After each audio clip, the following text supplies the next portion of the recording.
Hey guys and gals, welcome to my YouTube channel. In this short video, I'm going to show you how you can go back to revert a workflow inside of your Alpha Blossom CRM or your HighLevel account. So if you have a workflow and you need to go back to an earlier version, I'm going to show you how you can restore that earlier version, which can save you a lot of time instead of having to go back and try to troubleshoot. So in my case, I had a version that was working. I made some changes and then HighLevel updated something that broke that.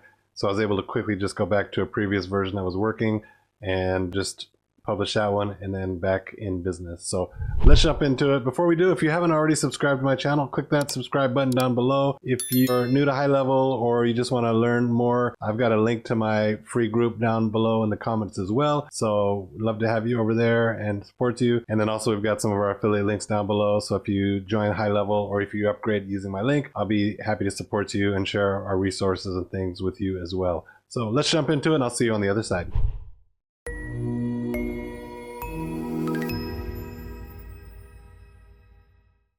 In this video, I'm going to show you how you can revert one of your automations or your workflows to a previous version. So we have this workflow that works when we get a new review. It's going to automatically increase the count of the review, and then we can update a custom value that we use on the website, emails and things like that, so that whenever someone comes and sees it, it shows an accurate and updated review count matched with our Google business profile. So what happened was we had this workflow trigger, and I was really certain that they changed the trigger or there was a new trigger that made it not contact dependent. But this one says when contacts get added to the workflow. And so I don't know if they removed that, but it's no longer working like it was. So the previous version, I had it tied to a contact, which was myself inside of the sub account, and it would just verify that I existed. And if it did, then it would add the count. And so basically this workflow needs to have a contact in here in order to work. It doesn't matter if the contact is matched with the review or not. So when I deleted that, it broke the flow. It worked for a little while, but the developers changed something. So I need to go back to an earlier version.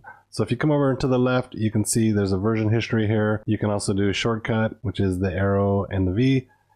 And then I can come in here and just click on these and view the earlier versions. And so you can see here, I've got two versions. Version 14 is what we're looking at here. New review received. And version 13 has my contact check here. And this is the version that was working. So I'm just going to come back here and going to, let's see, it says you cannot restore published workflows. So let me see if what happens if I unpublish this first, and then let's see if I can do that. Otherwise I'm going to have to just clone it. So let's save that.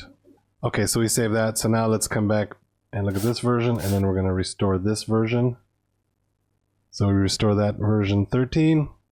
It's restored, and now we're going to publish this again, and then now we're good. So let's just make sure everything is good. When a new Google review is received and it's coming from Google, we're just going to check if this contact exists, which is me. If it's found, then it's going to update our custom value. It's going to add 1 to our custom value, and then it's just going to remove from the workflow. If it's not found, it just ends. So if for some reason it doesn't find me, it's going to end. But as long as I don't delete my contact, this workflow will work. And so that's kind of a workaround that's going to allow me to use this trigger, which needs to have a contact in order to work.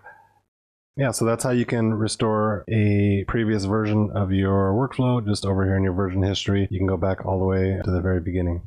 All right, guys and gals, so it's super easy to be able to restore an earlier version of your automation. And so hopefully you found this video helpful, and just make sure to subscribe to the channel, like this video, comment, and I'll just keep bringing the videos. Hopefully you'll find these helpful. And again, we have our free community down below as well as our affiliate links. If you join using those links, I'm going to be happy to support you in any way along your HighLevel journey. So I'll see you in the next video. Take care.